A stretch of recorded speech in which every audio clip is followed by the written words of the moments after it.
जोधपुर नामक गांव में महादेव नाम का एक व्यक्ति रहता था। महादेव आंवला से बनी चीजें बेचा करता था। उसके पास बहुत सारे आंवला के पेड़ थे जो उसके पिताजी के जमाने से ही थे। वैजंती, 2 किलो आंवला मुरब्बा पैक करवा देना, शंभू भाई को देने जाना है।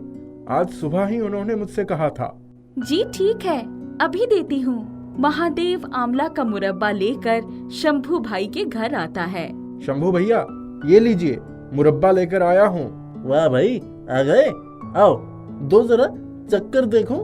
शंभू मुरब्बा चखते ही कहता है, वाह भाई, मजा आ गया, क्या मुरब्बा बनाया है, ये खत्म होते ही तुम्हें बताता हूँ। महादेव मुरब्बा दे देता है और पैसे लेकर वापस घर आने लगता है। तभी रास्ते में उसे एक छोटा सा बच्चा दिखता है। मालिक, भूख लगी है, कुछ है तो दे दीजिए। अभी मेरे पास तो कुछ भी नहीं है। वैसे तुम्हारा नाम क्या है और रहते कहाँ हो? जी, मेरा नाम मंटू है, मैं भीख मांगने का काम करता हूँ।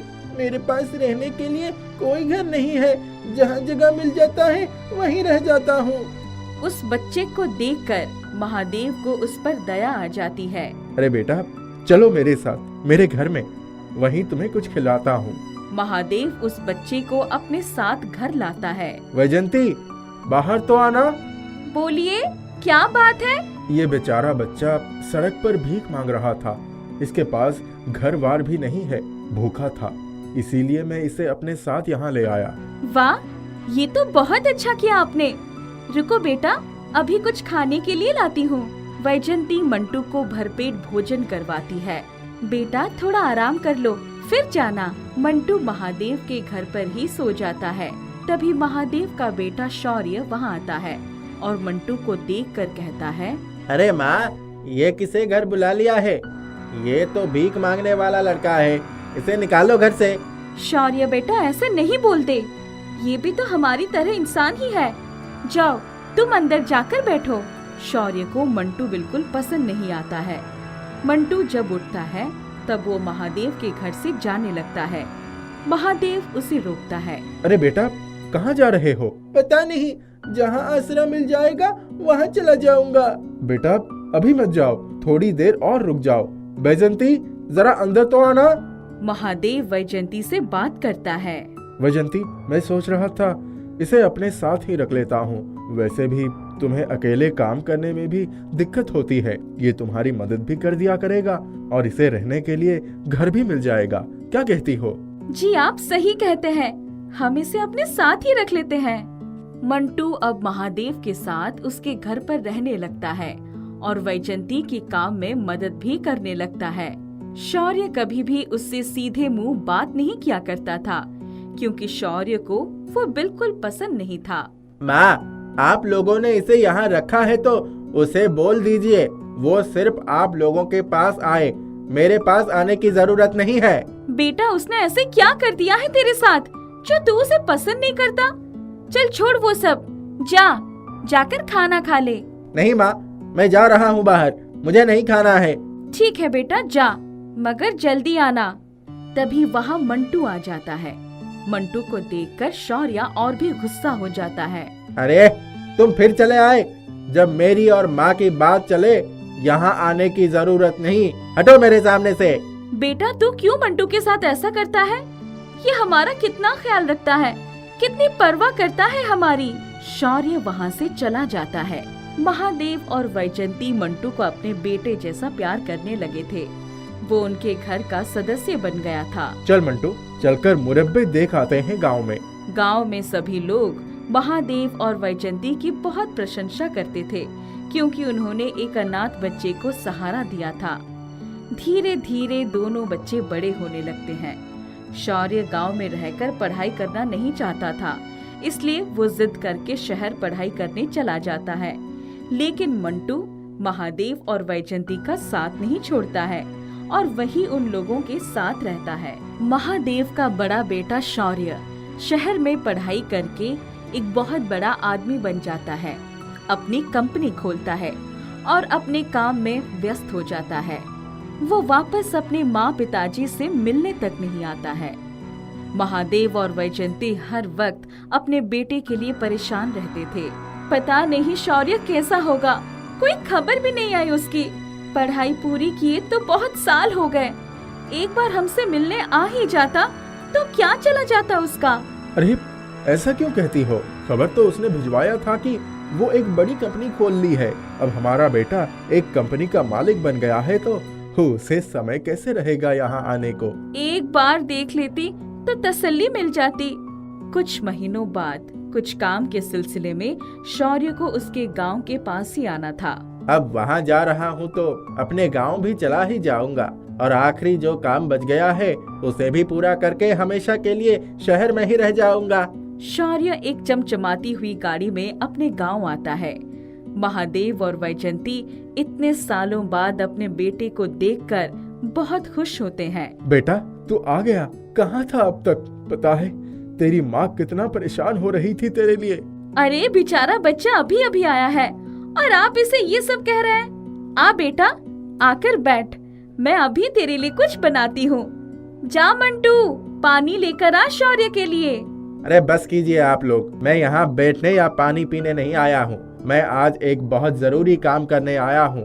क्या बेटा? मैं ये चाहता हूँ कि आप दोनों अपने सारे जमीन जायदाद मेरे नाम पर कर दीजिए ताकि मैं चैन से अपना काम कर सकूं। बेटा ये तू क्या कह रहा है? पिताजी मैं आपका बेटा हूँ, इसीलिए मेरा हक है, मैं इसे किसी में बांटने नहीं दूंगा। शौर्य पेपर बनवा देता है और अपने पिताजी से हस्ताक्षर करने के लिए कहता है। महादेव उन सब कागजात पर हस्ताक्षर कर देता है। पिताजी हर चीज आपने मेरे नाम पर कर दिया है ना? हाँ बेटा, बस आंवले के पेड़ बचे हुए हैं। छी, मैं क्या करूँगा आंवले का पेड़ लेकर, इसे आप ही रखिए।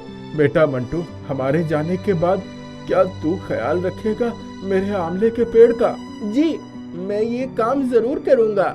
महादेव मंटू को आंवला के सभी पेड़ की जिम्मेदारी देता है। मैं जा रहा हूँ, बहुत काम है मुझे। अब शौर्य वापस कभी नहीं आता है। सालों बाद महादेव और वैजयंती की मृत्यु हो जाती है। उसके बाद महादेव के आंवले के पेड़ की मुरब्बा की जिम्मेदारी मंटू लेता है। एक दिन वापस से शौर्य गांव आता है और अपनी सारी जमीन बेचने लगता है। अरे ये क्या कर रहे हो शौर्य? तुम माँ और पिताजी की निशानी को बेच कैसे सकते हो? तुम्हें पता है पिताजी कितने सालों से इन्हें बेचते आ रहे हैं। तुम चुप रहो और मुझे मत सिखाओ। शौर्य अपना सब कुछ बेच देता है और वापस शहर चला जाता है। मंटू सभी आंवले के पेड़ की बहुत अच्छे से देखभाल करता है।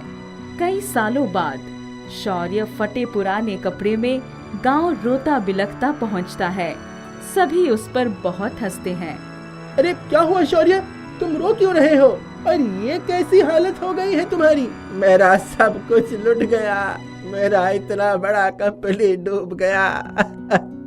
मैं सड़क पर आ गया। रोता बिलखता शौर्य मंटू को सारी सच्चाई बताता है। अरे ये तो बहुत बुरा हुआ, अब आगे क्या करना है? पता नहीं मैं क्या करूँगा, यहाँ भी मैंने सब कुछ बेच दिया है। अब मैं कहाँ रहूँगा? चलो भाई मेरे घर पर रह लेना, मैं इतना तो कर ही सकता हूँ तुम्हारे लिए। शौर्य मंटू के घर रहने लगता है। मंटू के साथ रहकर शौर्य देखता है कि मंटू आंवले के पेड़ की मदद से बहुत पैसे कमा रहा है।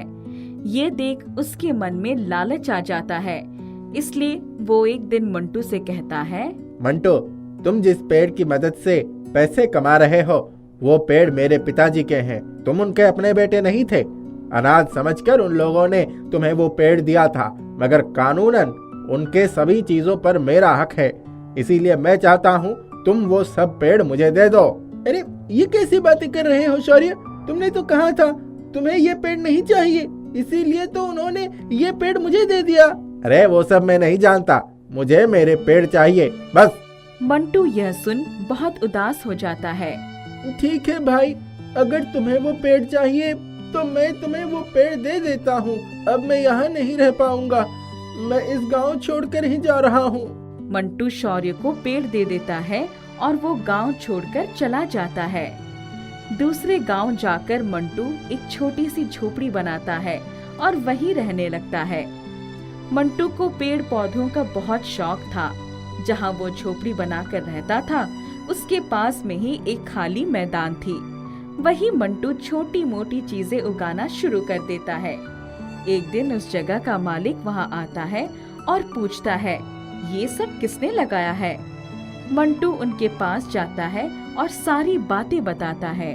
जी, मुझे खेती बाड़ी का बहुत शौक है। घर के पास खाली मैदान देखा तो यही कुछ पेड़ पौधे लगाना शुरू कर दिया। ये तो तुमने बहुत अच्छा किया है। मैं यहाँ नहीं रहता, मैं शहर में रहता हूँ। कोई मेरी खेत की देखभाल करने वाला नहीं है। जब तक मुझे खेत का देखभाल करने के लिए कोई नहीं मिलता, तुम इसकी देखभाल कर सकते हो और जो चाहो वो उगा सकते हो। यह सुन मंटू खुश हो जाता है और उन्हें धन्यवाद कहता है। मंटू उसी खेत पर खेती बाड़ी शुरू कर देता है और पैसे कमाने लगता है, लेकिन अभी भी उसे आंवले की पेड़ की याद आया करती थी। पता नहीं शौर्य उन पेड़ों का कैसे देखभाल कर रहा होगा। मैं वापस जा भी नहीं सकता। एक दिन मंटू के झोपड़ी के बाहर एक बूढ़ा आदमी आता है। कोई है? जी बोलिए, क्या बात है? बेटा, यहाँ आसपास तुलसी का पौधा मिलेगा क्या? जी जरूर, मेरे खेत में कुछ नए तुलसी के पौधे उगे हैं, मैं आपको दे सकता हूँ। वाह, ये तो बहुत अच्छी बात है। कई घंटों से घूम रहा था, भूख भी लग गई है। आपको भूख लगी है? आइए बैठिए, मैं अभी खाना बना रहा था, साथ में बैठकर खाते हैं। बूढ़ा मंटू के साथ बैठकर खाना खाता है और बातों बातों में मंटू उन्हें अपनी जिंदगी की सभी बातें बता देता है। क्या अभी भी तुम्हें आंवले के पेड़ से बहुत लगाव है? जी, बचपन से ही मुझे आंवले के पेड़ से बहुत लगाव था। ठीक है बेटा, तो एक काम करते हैं, मैं तुम्हें आंवले का पौधा देता हूँ, तुम मुझे तुलसी का पौधा दे दो। वो बूढ़ा अपनी पोटली से आंवले का पौधा निकालकर मंटू को देता है। आइए, मैं आपको तुलसी का पौधा देता हूँ। मंटू उस बूढ़े बाबा को तुलसी का पौधा दे देता है और उनसे आंवले का पौधा ले लेता है। बेटा, ये कोई आम पौधा नहीं है, ये बहुत जल्द ही उग जाता है, ध्यान रखना इसका। बूढ़े बाबा वहाँ से चले जाते हैं। मंटू उस पौधे को खेत में लगा देता है। अगली सुबह जब उठता है तो देखता है जिस आंवले के पौधे को उसने लगाया था वो एक पेड़ में बदल गया है। अच्छा, तो इसी वजह से बूढ़ा बाबा कह रहे थे ये कोई आम पौधा नहीं है। पूरे पेड़ पर आंवला लग जाता है। मंटू उन सभी आंवला को तोड़ता है। जब मंटू पेड़ से आंवला तोड़ ही रहा था तभी एक आंवला पेड़ से नीचे गिर जाता है और नीचे गिरते ही वो दो भाग में टूट जाता है और उसमें से आम बीज की जगह एक सोने की बीज निकलती है। ये देख मंटू हैरान रह जाता है। हे भगवान, ये कोई जादुई आंवला है, इसमें से सोने के बीज कैसे निकल रहे हैं? मंटू दूसरे आंवला को जमीन पर फेंकता है तो देखता है उसमें से भी सोना ही निकलता है। सच में ये सब जादुई आंवले हैं, ये बूढ़े बाबा का कमाल है। मंटू सारे आंवले को पेड़ से तोड़ लेता है और सभी के अंदर से सोना निकाल लेता है। मंटू आंवला तोड़कर अंदर जाता है और जैसे ही वापस आता है देखता है पेड़ पर वापस से ढेर सारा आंवला लग गया है। मंटू धीरे धीरे सोना बेचकर बहुत अमीर बन जाता है और जमीन के मालिक को पैसे देकर वो जमीन अपने नाम पर करवा लेता है। वो गरीब लोगों की मदद भी किया करता था। एक दिन जब मंटू अपने घर पर आराम से बैठा था तभी अचानक बहुत शोर होने लगता है। मंटू बाहर आता है और एक आदमी से पूछता है, क्या हुआ भाई, इतना शोर किस बात का?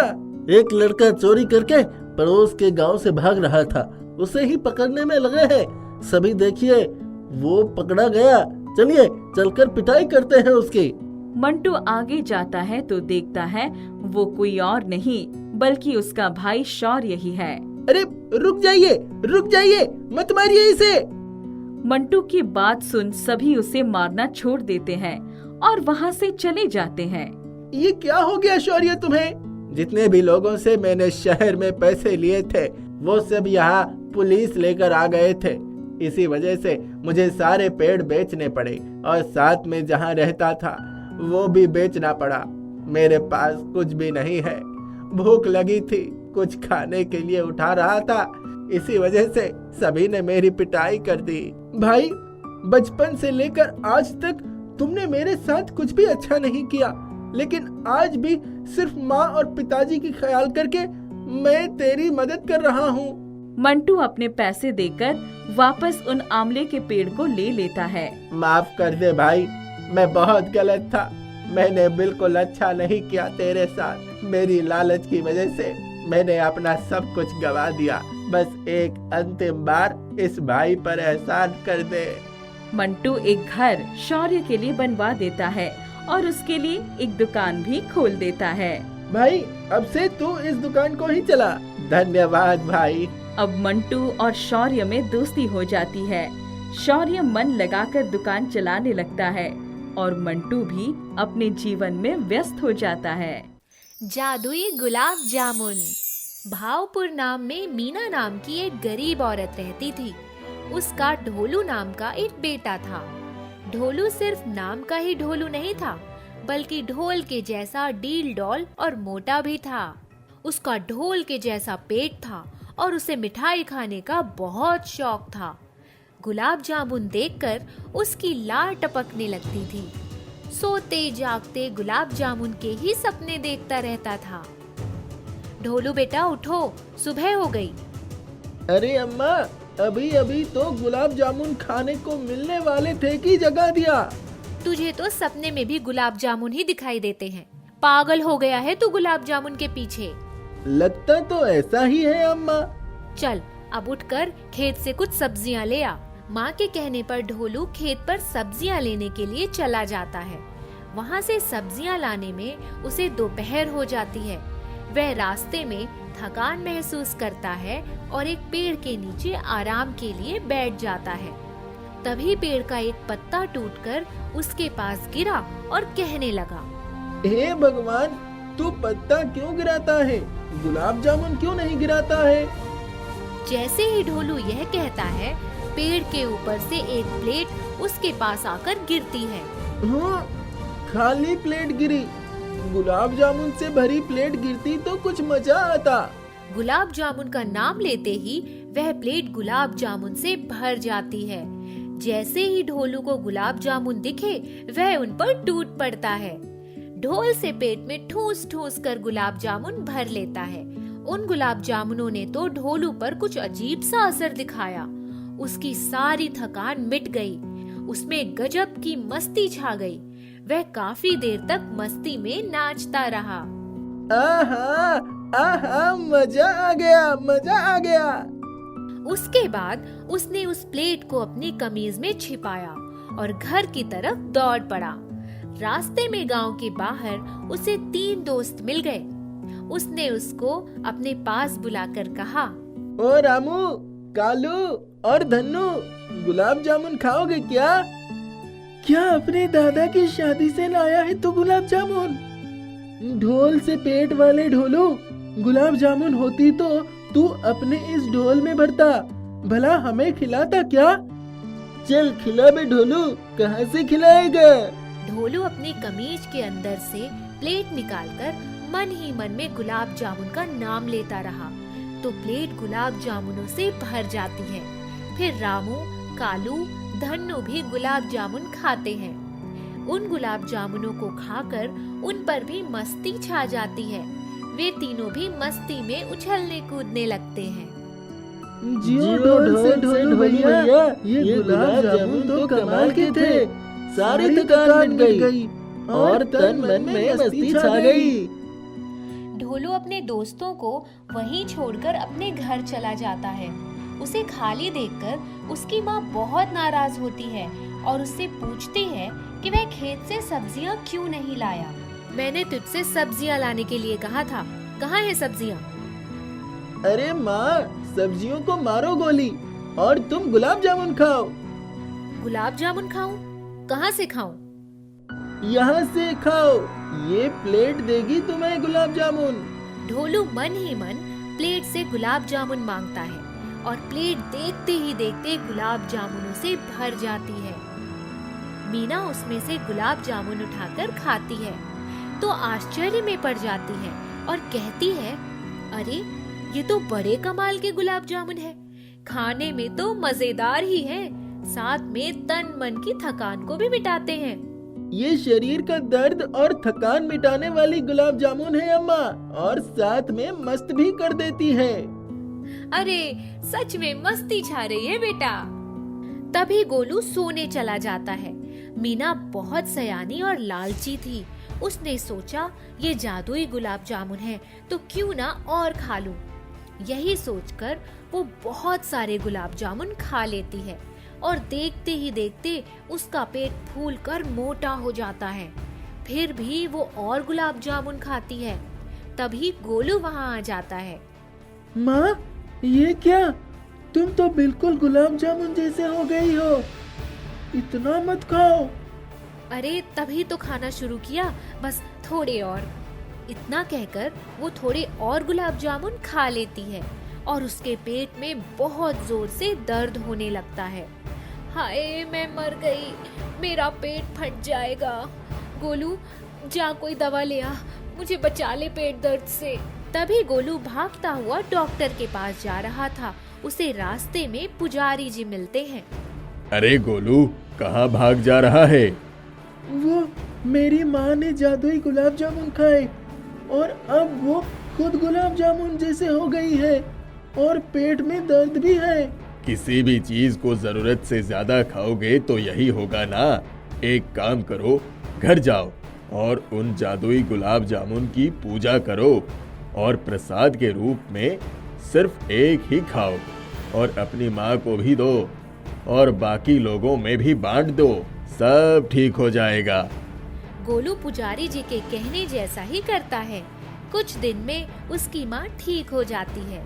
उन्हें भी अपनी गलती समझ में आती है, इसलिए गोलू उन जादुई गुलाब जामुन को पुजारी जी को दे देता है ताकि भगवान को भोग में चढ़ा सके।